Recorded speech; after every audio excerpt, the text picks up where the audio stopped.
Hello everybody, this is Starman and welcome back to Let's Play Betrayal at Krondor. Well, last time you remember we made our way here to the village of Hawk's Hollow, and our goal for today is to try and make our way back to Lamut, or at the very least to the village of Zun.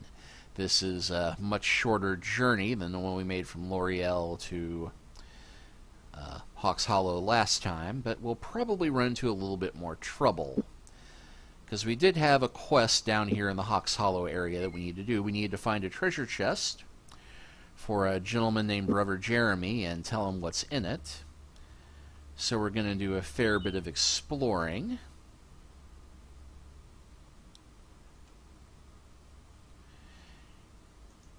And here comes an ambush, but thankfully...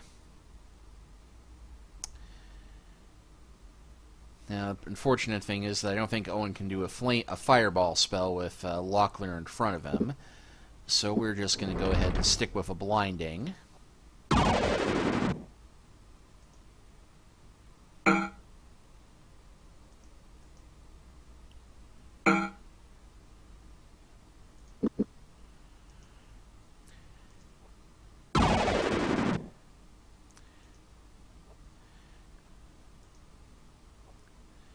And while I could risk casting a fireball at this point, it's not worth the effort, because one of the other side effects of flame cast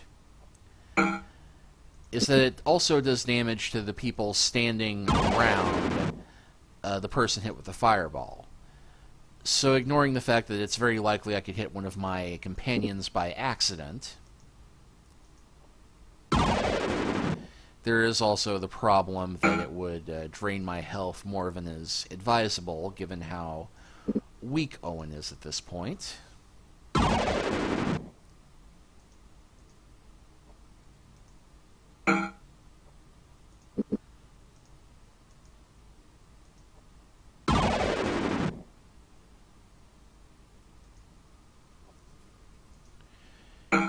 I swear, Locklear has become a worse swordsman ever since I gave him that elvish sword.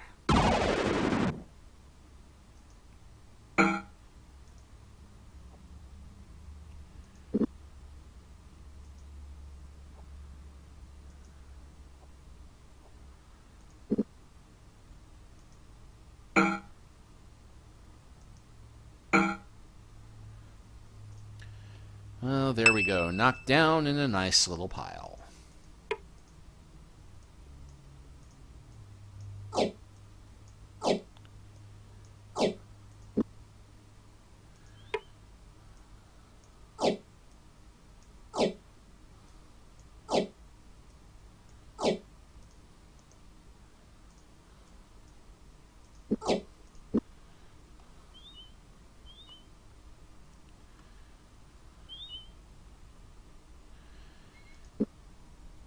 And let's go ahead and do Eyes of Ishap here.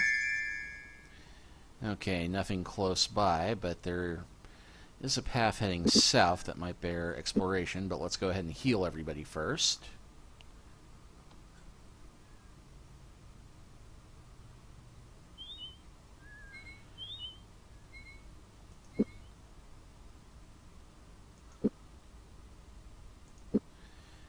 Unfortunate problem with that.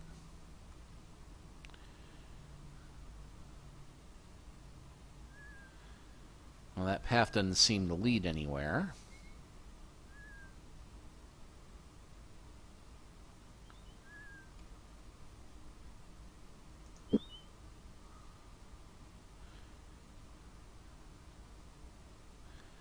But there's another path this way.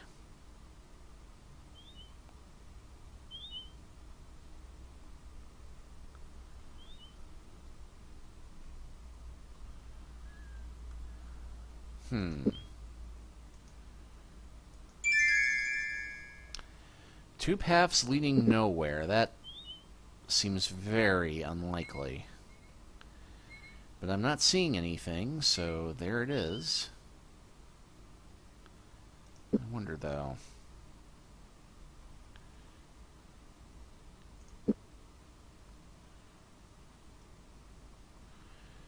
Well, there's a fence, so clearly there must be something here. Locklear gasped. Severed head spun in gray space before him, his disembodied arms and legs flailed together, with a sound much like the clashing of kitchen scullery. Looking closer, he realized the body parts were not in fact body parts, but instead very tarnished pieces of armor that had been suspended in the shop's rafter. "You there, careful! It may all come down on our heads!" A gnomish man appeared from the rear of the shop, a match held tightly between his fingers. "Should have knocked. Nearly didn't hear you from upstairs. I can see why you came in, though. Your armor's in quite a state. Never blow to your suit and it'll look like that lot up there. I'll fix you right up." "If it's all the same to you, I'd prefer to buy an armorer's hammer." "I'm sure you would. I'm not in the business of ruining my livelihood. I'm an armorer, and I make my living in repairs. People go fixing their own. I'm out of business, right?" So yes, Joseph the Animals. It is a repair shop. Now, thing about this is that he can actually repair items to 100%.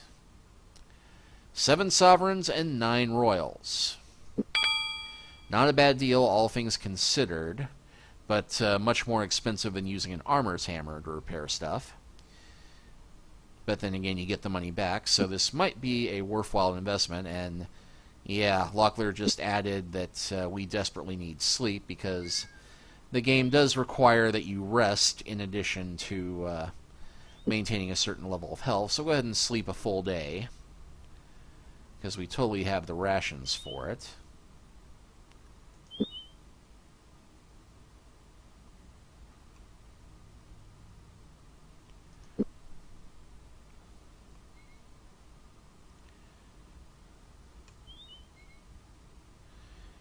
And yes, I know this is the way we came before, but it looked like a different path.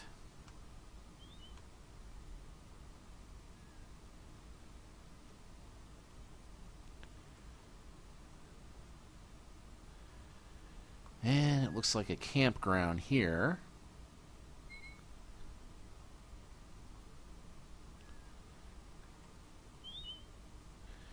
And another temple.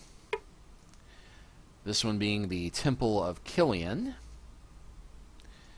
And it gives us the same speech about mobility, but now we can teleport to the Temple of Ishap over between Tirsag and L'Oreal for 85 sovereigns. Of course, we don't have 85 sovereigns, but we could probably walk there easily enough at this point. You remember how quickly we were walking before, now that we didn't have any people attacking us. So let's go ahead and talk to the priestess. They were shown to a chamber. Here there were no flagstones or chipped tiles underneath their feet, but instead a thick carpet of grass jeweled with dew. At the far end of the room, a pair of yew trees overarched a throne of woven reed, upon which was seated a striking-looking woman with shoulder-length black hair, bound behind her back with a green cord. "I am the high priestess of this temple," she said musically. "Killian welcomes you to her domain. Come and be seated." Listening with keen interest to the stories told by Locklear, the priestess remained as motionless as a statue. At last she folded her hands in her lap and sighed heavily. "That was most entertaining," she said. "I particularly like the part about the drunk, but I would advise you in the future keep an eye on the food you eat. You shouldn't simply gulp down the first thing you find without taking a look at it first." Properly chastened, Locklear shrugged his shoulders to promise he would be more careful in the future. Cheered, he didn't mind when the high priestess escorted them from the room.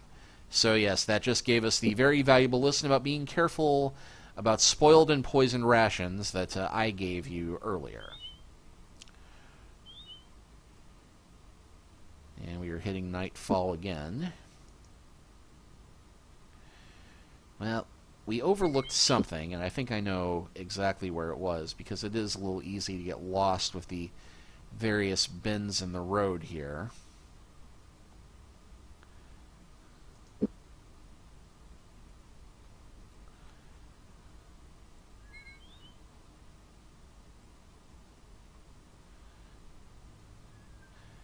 And I think we actually just passed it with that swing off the road here.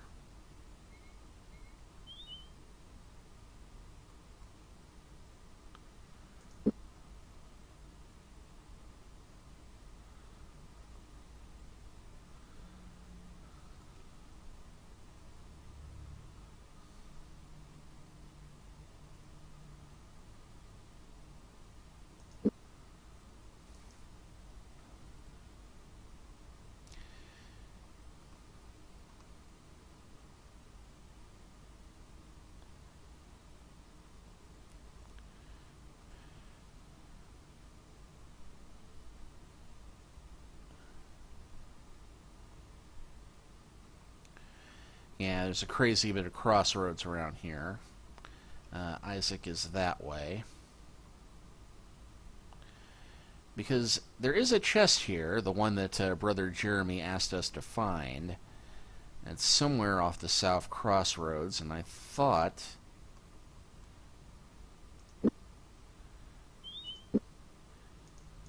it was immediately to the west of Hawks Hollow. But I think actually I misremember just how far west it was.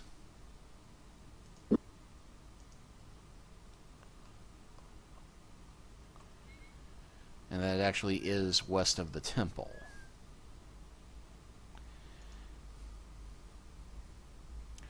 And just ran right into an ambush, but thankfully, we'll go ahead and do a minor one here.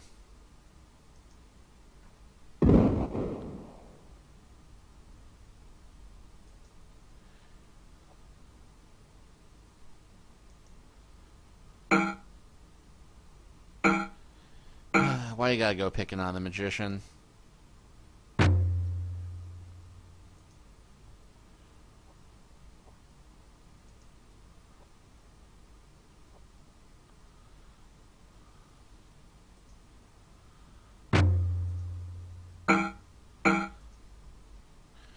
Let's trade partners.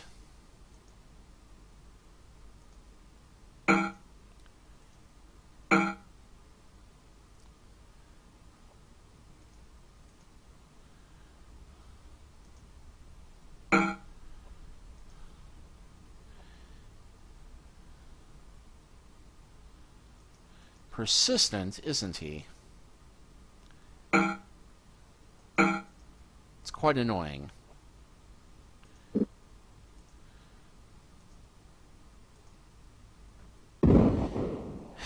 Nice one, Owen.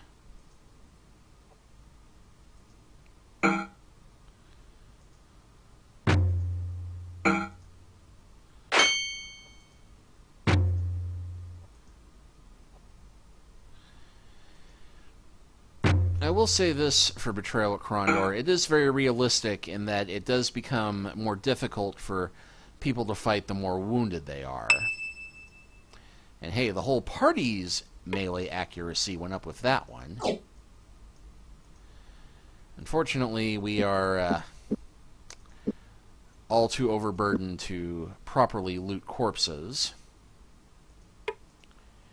So we'll have to come back and loot these guys later. Thankfully,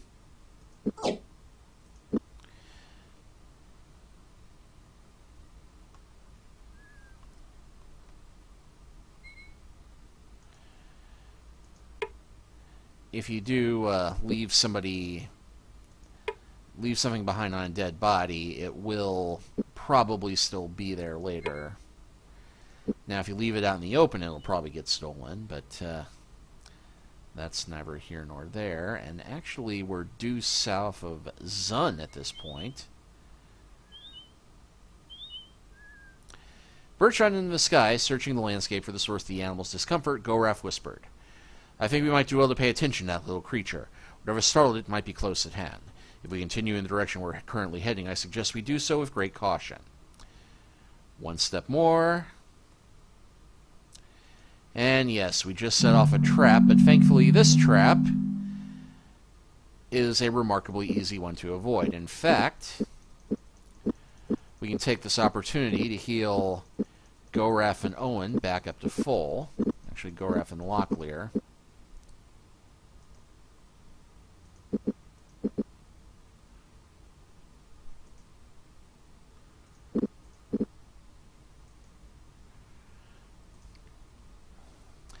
And they presume that this will be the first trap in the game that you encounter, since they think you'll take the quickest route to Krondor. But we know better, don't we? This took some time for them to assemble. I thought perhaps the assassins that had attacked us as far had followed us through the Inklindel, but there are too many of them even to chase a renegade like Goraf. Velikon has to be calling upon spies already placed within the kingdom. But Velikon sits in Sarsargov. Word of my escape could only have traveled as we have come. The fact that we've been attacked this far south suggests otherwise. I've never been a witness to it, but I've heard of a talent called mind speech. Very few magicians have it, but the ability allows me to communicate over very long distances. Perhaps Delicon might have hired such help. It is entirely possible. Even before I escaped from his fortress, it was rumored that the magicians of whom he had been keeping company had such talents. I know that his assistant Nago claimed to have such powers, though I never saw evidence of such. And if Delicon has the capacity, then undoubtedly he shall use his assistants. So we will have to be cautious and watch out for any who seem like magicians as we head for Krondor. Both of you keep your eyes open. Because, yes, he is in fact using telepathic magicians to run his spy network and plot ambushes for us. But here we are at the town of Zun, which has a shop here, which unfortunately we won't be able to sell our weapons and gear here. But we do have a very helpful shop here, or it would be if we had more money, because this shop sells nothing but enhancements.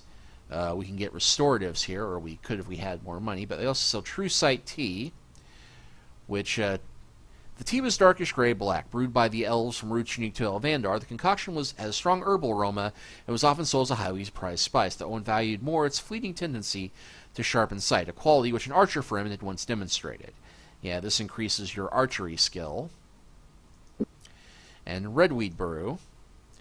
Goraf shook the vial. Called Tiff's Piss among mercenaries, the liquid was famed for its vile metallic flavor and ruddy color, both owing to the fact that the liquid was gathered from the rusty drain pipes of the Temple of Tiff. Many claim the fluid can improve an imbiter's swordplay for a short time. So, yes, rusty water taken from the pipes of the Temple of the God of War. Then Killian's root oil. Killian, whose temple we were in earlier, I should note. Killian is the goddess of the sea and nature. So the patron of sailors, foresters, and anybody who lives out in the wild. An emerald-colored fluid ripped through the length of the flute-neck bottle as Locklear appended it, then righted it once more. A very light oil, it was used by soldiers to temporarily enhance the metallic qualities of their swords and their armor. So it'll temporarily bless your weapons. Dragonstone. As if some magic within the azure stone was awakened by Locklear's touch, dark fluid began to spill from a crack in the artifact's molten surface and down the length of his arm. Where droplets contacted cloth, they shied, but touched a smooth metal, it infused itself and disappeared. Yes, this stone will actually protect us from magical fire, and clerical oilcloth also blesses us. So, nothing here we can trade off or sell off to clear our inventory. Well, we can sell the adventurine, which is used for repairing bowstrings, but since we have no bowstrings, we have no use for it. And, go ahead and give Goraf some of Owen's rations, because he's got the full pack there. So yes, nothing useful in the herbalist shop. Although, talking of bowstrings,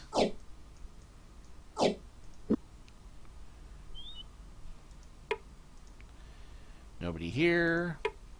Locklear knocked on the door of the small wooden house and waited patiently for someone to answer. After several seconds, a woman appeared and ushered them inside. I don't have time to talk unless it's really important, sirs. I have to finish preparing some mushrooms that I picked for the shopkeeper over at Kegg's. He nearly ran out of healing restoratives yesterday, and you know what they say, you can kill me, but you can't eat me. That's a strange expression, Goraf said. What does it mean? To tell you the truth, I don't know, the woman replied, her face brightening with a wide grin.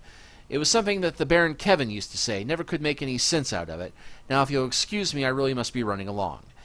Yes, this would be a reference to Baron Kevin of Zun, who is one of the heroes of the Mistress of the Empire, or the Empire trilogy, which Raymond Feist co-wrote with a lady named Jenny Wurst. It's a story that takes place during the First Rift War, but it depicts the events of the world on in the Serrani Empire on Kelowon from the perspective of a young woman who, minor daughter of a minor noble house, who eventually goes on to become one of the greatest political powers in the Empire. And Kevin is, well, it would be telling, but let's just say that he has a very special relationship with the lady. Anyway, the door swung open. Bleary-eyed, smelling of alcohol, a 40-ish looking man sneered at them. Well, what do you want? Out with it. We're hoping you give us directions. Directions? Directions? The man's eyes blazed as he snared a wine bottle from the floor. I'll give you directions. Before Locklear could react, he felt the impact of the wine bottle against his skull. And that has done some damage to Locklear, but nothing we can't sleep off. The tavern keeper greeted them at the door. Guiding them inside a cluster of tables, he produced a sheaf of papers which had been inked with the name of various goods and drinks, above which had been written the name of the tavern, the Green Cat. "Quite something, eh?" the tavern keeper said in obvious admiration.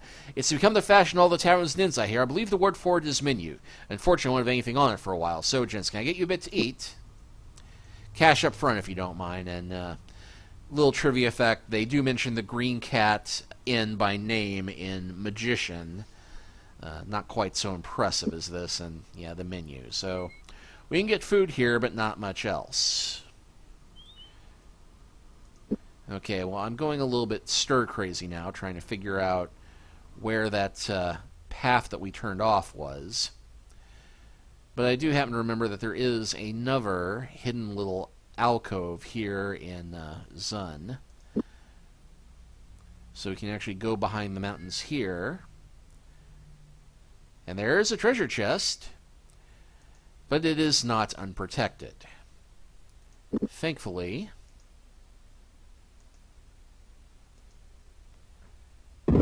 Hey, that time it worked.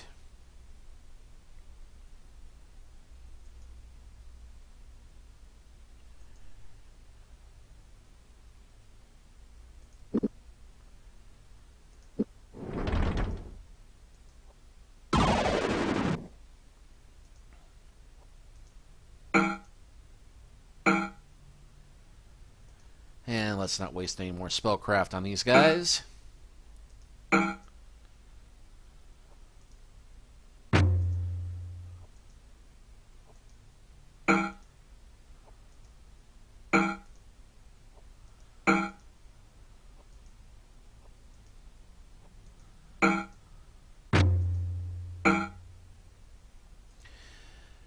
And of course,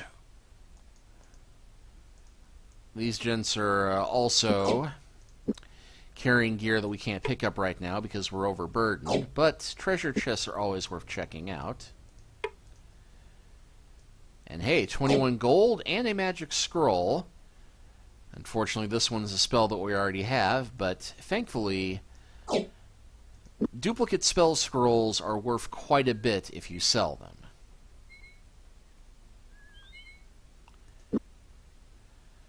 And we'll go ahead and camp until daylight.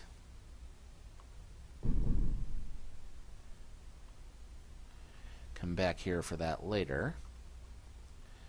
Oh, and something else I recall is here. One spoiled ration and a couple of royals.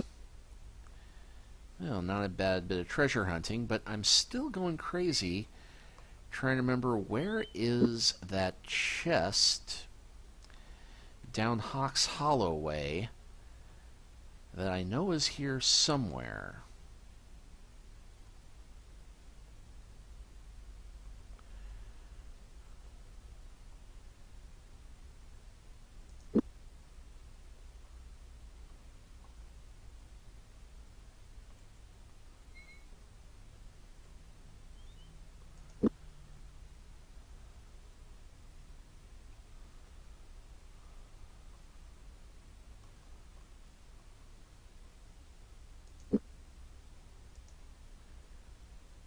Locklear is in rather bad shape.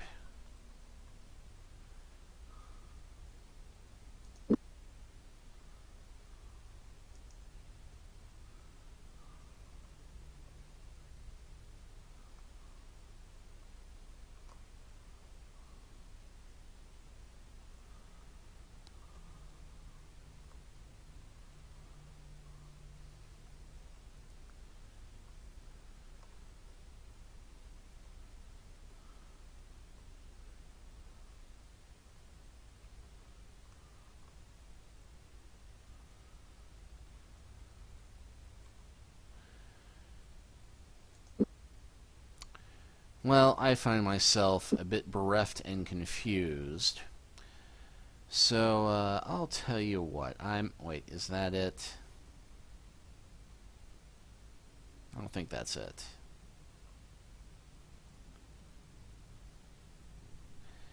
Yeah, no, that one, we don't want to go there. Spoiler, it's a plague house that will give us a disease if we go inside of it. Well, I know that it's got to be here somewhere. I know it.